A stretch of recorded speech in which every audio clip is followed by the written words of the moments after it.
नमस्कार, gardening aesthetics के लिए मैं अनीता दिनेश आपका स्वागत करती हूँ। दीपावली के बाद आप सभी जानते हैं कि इतना ज़्यादा एटमॉस्फेयर में पोल्यूशन के लेवल्स बढ़ जाते हैं कि हम सब पे किसी न किसी तरह से उसका असर ज़रूर पड़ता है। और दीपावली के बाद मेरा थ्रोट भी कुछ यही बता रहा है कि दिल्ली की जो आबो हवा है, एनसीआर की जो आबो हवा है, उसमें का जो AQI इंडेक्स है वो काफ़ी हाई हो चुका है।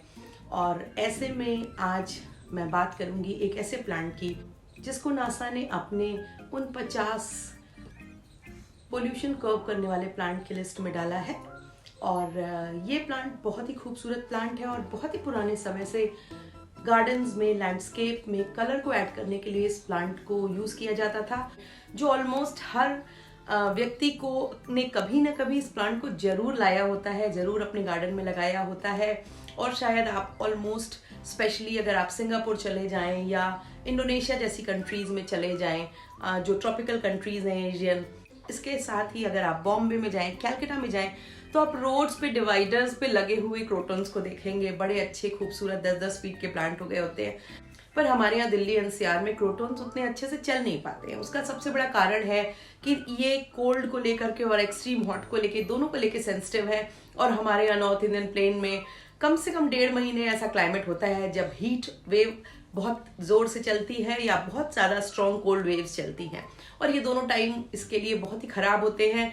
अक्सर ये प्लांट इस सीज़न में ख़राब हो जाता है। और पहले मेरे साथ भी अक्सर ऐसा होता था कि मेरे जो क्रोटन्स थे वो चलते नहीं थे। और बहुत सारे प्लांट्स मैंने, बड़े डिफ़िकल्ट प्लांट्स हैंडल कर लिए, बहुत सारे प्लांट्स उगा लिए, पर क्रोटन पता नहीं क्यों समहाउ खराब हो जाता था। इसलिए बीच में मैंने कई सालों तक तो इनको लगाना ही छोड़ दिया। फिर मगर धीरे धीरे जब थोड़ा ज़्यादा जानकारी का लेवल बढ़ा, थोड़ी ज़्यादा मैच्योरिटी आई, तो फिर से डिसाइड किया कि चलो अब फिर से इसमें हाथ आजमाते हैं। इस वीडियो में मैं आपको ये बताऊंगी कि विंटर्स में हम क्रोटन की कैसे केयर करें, सीजन में अपने क्रोटन्स की लीव्स की चमक को बनाए रखें, उनमें किसी तरह के इन्फेस्टेशंस को किस तरह से हम रोकें। इसके साथ ही साथ विंटर्स के बाद जब हमारे यहाँ वापस वार्म सीजन आने लगे तो हम अपने क्रोटन्स को किस तरह से रिजुविनेट करें, रिवाइव करें, सो दैट कि वो अपनी पुरानी ग्रोथ को पकड़ ले और अच्छे से ग्रो करने लगे। तो चलिए मैं इस वीडियो में बात करूंगी कि किस तरह से हम विंटर में अपने क्रोटन्स को सेफ रख सकते हैं, किस तरह से विंटर्स खत्म होने के बाद उनको रिवाइव कर सकते हैं, और किस तरह से हम अपने क्रोटन्स की साज संभाल करें कि ये लंबे समय तक हमारा साथ निभाएं। एक और बड़ी पॉपुलर चीज पोस्ट होती है जो आप अक्सर देखते होंगे कि क्रोटन की लीव्स को प्रोपगेट किया गया है, उसमें बहुत सारी रूट्स आ गई हैं। और बहुत सारे लोग ऐसा करते हैं, क्रोटन की लीव्स में बहुत जल्दी रूट्स आती हैं और उनको लगता है कि उससे इनका प्लांट बन जाएगा, पर ऐसा होता नहीं है। क्रोटन का लीफ में रूट्स तो आ सकती हैं, मगर उससे एक क्रोटन का प्लांट तैयार नहीं हो सकता है। उसका क्या कारण है मैं इस वीडियो में ये भी आपको बताऊंगी। इस वीडियो में मैं क्रोटन से जुड़ी हुई आपको सारी जानकारी दूंगी। तो चलिए देर न करते हुए शुरू करते हैं। विंटर केयर पर बात करने के पहले ये ज़रूरी है कि हम उनके लिए जो बेसिक मिनिमम रिक्वायरमेंट्स है उसको समझ लें। क्योंकि ये ट्रॉपिकल प्लांट है, इसलिए उनको रिलेटिवली वार्मर टेम्परेचर चाहिए, यानी कि 20 डिग्री तक, 15 डिग्री तक के टेम्परेचर में ये अच्छे से चलते हैं और ये अच्छे दिखाई देते हैं। उसके नीचे इनको जब टेम्परेचर जाता है तो इनको परेशानियाँ आने लगती हैं। दूसरा, इनको वेल ड्रेन पॉटिंग सॉइल की ज़रूरत होती है। वाटर लॉगिंग इनके लिए ख़राब है, इसलिए जब भी आप इनके लिए सॉइल तैयार करें तो उसमें इक्वल प्रपोर्शन में काऊ डंग मैन्योर, कोर्स सैंड और गार्डन सॉइल को यूज़ करें। दूसरा, इनका जो प्लेसमेंट है वो या तो आप सदर्न साइड में करें या ईस्टर्न साइड में करें और वेस्टर्न साइड में करें, क्योंकि वहाँ पर इनको लगभग पूरे दिन की फिल्टर्ड सनलाइट मिलती रहती है, जो इनके लिए ज़रूरी है। अब हम लोग जो नॉर्थ इंडिया के प्लेन्स में रहते हैं, हमारे यहाँ अप्रैल एंड से मई, जून और जुलाई की फर्स्ट वीक तक जो धूप पड़ती है आफ्टरनून में, वो बहुत ज़्यादा हार्श होती है और क्रोटन्स उनको नहीं सह पाते हैं। इसलिए आपके क्रोटन्स अगर सर्दियों में मरते हैं तो फिर इस सीज़न में जब हमारे यहाँ लू चलती है उस समय भी काफ़ी ज़्यादा मरते हैं। इसलिए इनको लू के एक्सपोजर से बचाना चाहिए और इनको किसी ऐसे साइड में रखना चाहिए जहाँ पे आफ्टरनून का सन उतना स्ट्रांगली ना आता हो, उतना तेज़ी से ना आता हो। ये प्लांट की ग्रोथ को अच्छा करता है और प्लांट के लिए हेल्दी होता है। और लास्ट में ये ध्यान रखना है कि आपके जो क्रोटन्स हैं उनके लिए आप कंटेनर का चुनाव प्रॉपर करें, क्योंकि इनको सेरेमिक के पॉट को बिल्कुल अवॉइड करें, क्योंकि उसमें क्रोटन्स की ग्रोथ अच्छी नहीं होती है। इनको क्विक ड्राइंग सॉइल की ज़रूरत होती है, इनकी सॉइल क्विकली ड्राई हो जानी चाहिए। इसलिए बेहतर है कि आप एक तो इनके लिए बड़े साइज़ के कंटेनर्स का चुनाव करें, उसके अलावा कोशिश करें कि टेराकोटा के कंटेनर्स यूज़ करें। आप इनको प्लास्टिक के कंटेनर्स में तो तब लगा सकते हैं जब आप इनके वाटरिंग के स्केड्यूल को बहुत ही ध्यान से फिक्स करें। तीसरी बात है वाटरिंग की, क्योंकि ये ट्रॉपिकल प्लांट है, इनको रेगुलर वाटरिंग चाहिए। क्रोटन्स प्लांट का हर पार्ट पॉइजनस होता है, इसलिए अगर आपके यहाँ पेट्स हैं या छोटे बच्चे हैं तो आप इस बात का विशेष ध्यान रखें। क्रोटन से जुड़ी हुई सबसे इम्पॉर्टेंट जो बात है उसमें ये है कि नासा ने जो top 50 best air cleaning house plants की लिस्ट जारी की, उसमें क्रोटन्स को भी प्लेस दिया गया है। और ये जो प्लांट हैं वो हमारे आसपास के वातावरण में, हमारे इंडोर्स के वातावरण में मौजूद पोल्यूटेंट्स को, हार्मफुल केमिकल्स को और एब्जॉर्ब कर लेती हैं इनकी लीव्स, और फिर ये जो टॉक्सिन्स जो ये एब्जॉर्ब करती हैं वो प्लांट की रूट्स तक जाता है, वहाँ से ये टॉक्सिन्स को ट्रांसफॉर्म कर देती हैं प्लांट के लिए न्यूट्रिएंट्स के रूप में।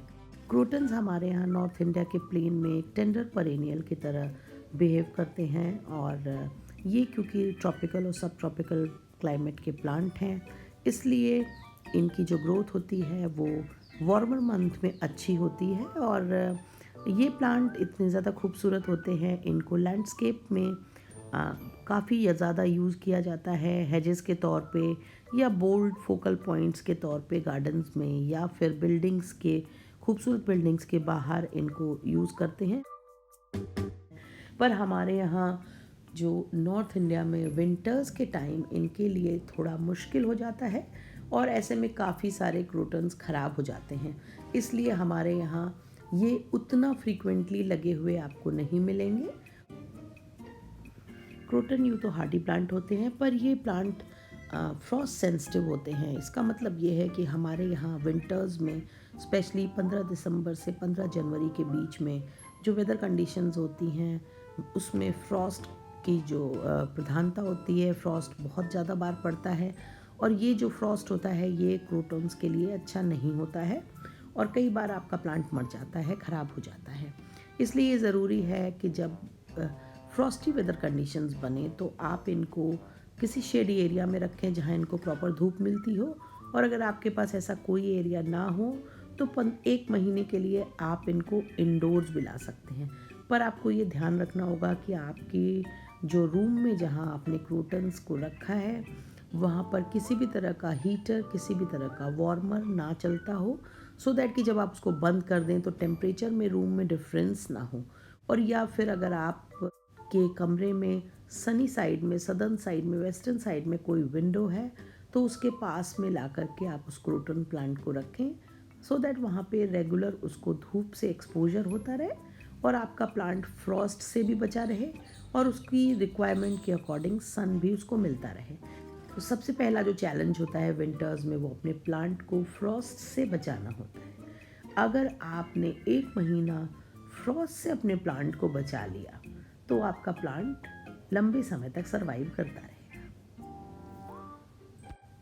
ये एक ट्रॉपिकल प्लांट है, विंटर्स में डोरमेंसी में नहीं जाते हैं। इसका मतलब ये है कि इन प्लांट की जो एनर्जी की रिक्वायरमेंट है, जो फूड की रिक्वायरमेंट है, जो न्यूट्रिएंट्स की रिक्वायरमेंट है, वो विंटर्स में भी बनी रहती है। सर्दियों में अगर आप अपने क्रोटन्स को सेफ रखना चाहते हैं, बचाना चाहते हैं, तो आपको अपने क्रोटन्स की वाटरिंग का जो शेड्यूल है उसको दोबारा से डिसाइड करना पड़ेगा। विंटर्स में प्लांट को उतनी फ्रीक्वेंटली वाटरिंग की ज़रूरत नहीं होती है जितनी कि समर्स के सीज़न में होती है, इसलिए आप विंटर्स में अपने यहाँ सन की अवेलेबिलिटी के अकॉर्डिंग प्लांट किस जगह पे रखा है उसके अकॉर्डिंग उसके वाटरिंग के स्केड्यूल को डिसाइड कर लें। मुझे लगता है कि एवरी 3rd 4th डे आपको थॉरोली वाटरिंग करनी चाहिए। एक चीज़ और जो ध्यान रखने की है कि प्लांट की जो सॉयल है वो एकदम हार्ड ड्राई नहीं होनी चाहिए, क्योंकि जिन प्लांट की सॉयल ज़्यादा ड्राई होती है उनका फ्रॉस्ट में मरने के चांसेस ज़्यादा होते हैं। इसलिए आप ये कोशिश करें कि आपके प्लांट को विंटर में आप 3-4 दिनों में थॉरोली वाटर करें। वाटरिंग का जो समय है वो आप 9 से 10 के बीच में रखें तो ज़्यादा बेहतर होगा, क्योंकि उसके पहले टेम्परेचर काफ़ी ठंडा होता है, पानी भी ठंडा होता है और क्रोटन्स के लिए ये अच्छा नहीं होता है। उसके बाद भी अगर आपने लेट इवनिंग में पानी डाला तो फिर वो पानी लीव्स पे बना रहेगा, जिसकी वजह से रात में जब टेम्परेचर गिरेगा तो प्लांट को ज़्यादा ठंड महसूस होगी, प्लांट को ज़्यादा कोल्ड एक्सपोजर होगा और आपका प्लांट ख़राब होने का डर रहता है। बस ये ध्यान रखना है कि सर्दियों में भी हमें एक स्टीडी वार्म टेम्परेचर को मेंटेन करना है और प्लांट में हमें ह्यूमिडिटी के लेवल्स को भी मेंटेन करना है। हमारा प्लांट एकदम से ड्राई आउट नहीं होना चाहिए, और अगर इस बात का ध्यान रखेंगे तो आपका प्लांट हेल्दी बना रहेगा। क्योंकि कई बार ये समझ के कि पानी की विंटर्स में ज़रूरत नहीं है, हम प्लांट को एकदम सुखा देते हैं, फिर वो प्लांट जब फ्रॉस्ट से एक्सपोज होता है तो मर जाता है। दूसरा, हम प्लांट को कुछ ज़्यादा ही वाटर अगर कर देते हैं तो भी प्लांट की जो सॉयल होती है वो ठंडी हो जाती है और जो प्लांट के लिए अच्छा नहीं होता है। इसलिए एवरी 3-4 डे थॉरोली वाटरिंग करें, और जब टॉप की 1-1.5 इंच की सॉयल ड्राई हो जाए तो फिर दोबारा वाटरिंग करें, क्योंकि ये जो वाटरिंग का जो स्केड्यूल है ये भी आपके प्लांट को फ्रॉस्ट से बचाएगा। और ये ध्यान रखें कि इनकी जो सॉयल है वो कंसिस्टेंटली मॉइस्ट बनी रहे, विंटर्स में भी उसका मॉइस्ट बने रहना ज़रूरी होता है। कई बार ऐसा होता है हम विंटर्स में ज़्यादा पानी नहीं देना सोच के अंडर वाटरिंग कर देते हैं, जिसकी वजह से आपके प्लांट की जो सॉयल है वो ड्राई हो जाती है पूरी तरह से, और उसकी लीव्स जो हैं वो मुरझा जाती हैं, ड्रूप हो जाती हैं और फिर टूट के गिर जाती हैं। इसलिए आपको ये ध्यान रखना है कि सॉयल कभी भी एक्सट्रीमली ड्राई नहीं होनी चाहिए। जैसा कि मैंने आपको बताया, क्रोटन्स विंटर्स में भी पूरी तरह से डोमेंट नहीं होते हैं।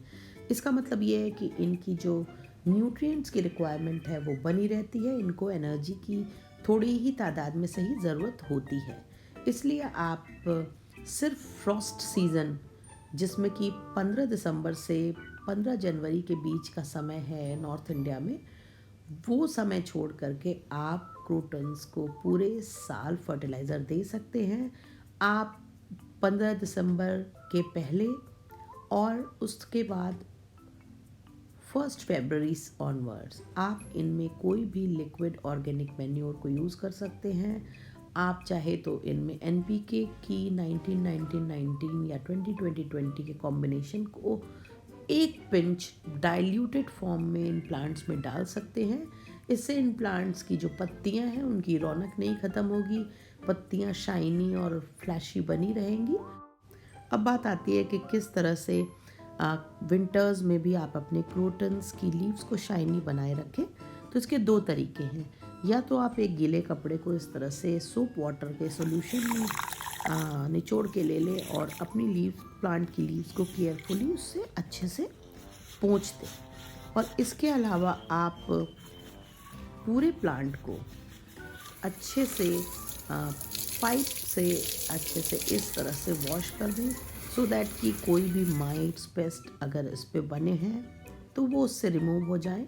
पर ये काम आप सवेरे 9 से 11-12 के बीच में कर लें, क्योंकि उसके बाद अगर लीव्स पे पानी रह जाता है तो लीव्स जल के काली हो जाएंगी और ड्रूप हो जाएंगी, अल्टीमेटली वो लीव्स टूट के गिर जाएंगी। सर्दियों की अंत में आपके यहाँ जैसे ही टेम्परेचर 15 डिग्री के ऊपर जाने लगे, फिर आप अपने क्रोटन प्लांट को अच्छे से ऑब्ज़र्व करें।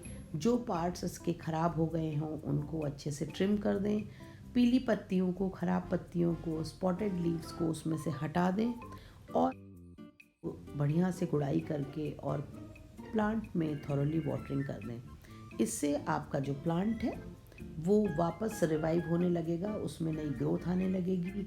ऐसे में इस समय आप कोई माइल्ड ऑर्गेनिक मैन्योर, अगर आप केमिकल यूज़ करना चाहते हैं तो NPK को डाइल्यूटेड फॉर्म में यूज़ करें और उसके बाद लगभग हर 10-12 दिन पर इसमें माइल्ड फर्टिलाइज़र ऐड करें। विंटर्स में क्रोटन प्लांट में आने वाली कुछ समस्याएं और उनका क्या सलूशन है। सबसे पहले तो अगर आपकी प्लांट की लीव्स ड्रूपी दिख रही हैं तो इसका मतलब ये है कि आपने पानी कुछ ज़्यादा ही कम दिया है प्लांट को, और प्लांट की सॉइल को पूरी तरह से ड्राई आउट कभी भी नहीं होने देना है।